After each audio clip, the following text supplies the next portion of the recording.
కావేరి, ఇంతవరకు నాకున్న అడ్డు ఒకే ఒక్కడు ఆ విశాల్ గాడు. వాడు పోయాడు, ఇంక నన్ను ఎవ్వరూ ఆపలేరు.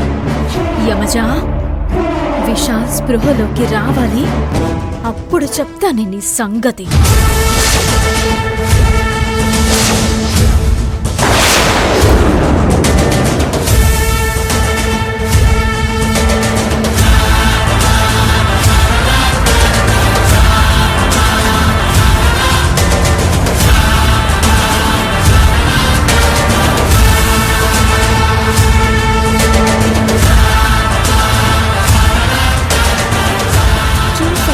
కావేరి, నేను పైనున్నాను, నువ్వు కిందున్నావు.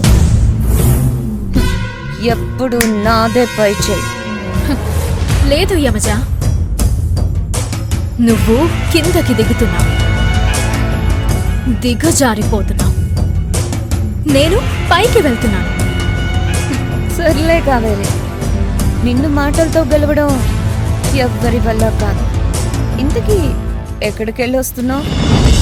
నిన్ను ఇంట్లోంచి వెళ్ళగొట్టే పనిలో ఉన్నాను కదా యమజా. ఎక్కడికెళ్ళానో నువ్వే ఊహించు. నన్ను వెళ్ళగొడతావా?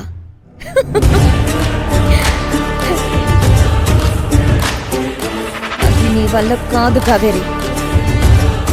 కన్నీళ్ళు నా చుట్టాలు కాదు, నీ బంధువులు. ఈ రోజు నువ్వు వాటిని తోడు తీసుకొని ఇంట్లో నుంచి బయటికి పోదు గాని. యమజా, నువ్వు ఒక విషయాన్ని మర్చిపోతున్నావు. ఈ రోజు విజయదశమి. అమ్మవారు చెడ్డ వాళ్ళని శిక్షించి మంచి వాళ్లను కాపాడిన రోజు.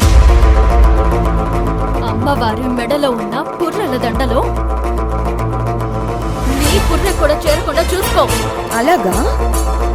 చూద్దాం. 2 గంటలు, ఇంకా 2 గంటల్లో మొత్తం తేలిపోతుంది కావేరి. Wait and see.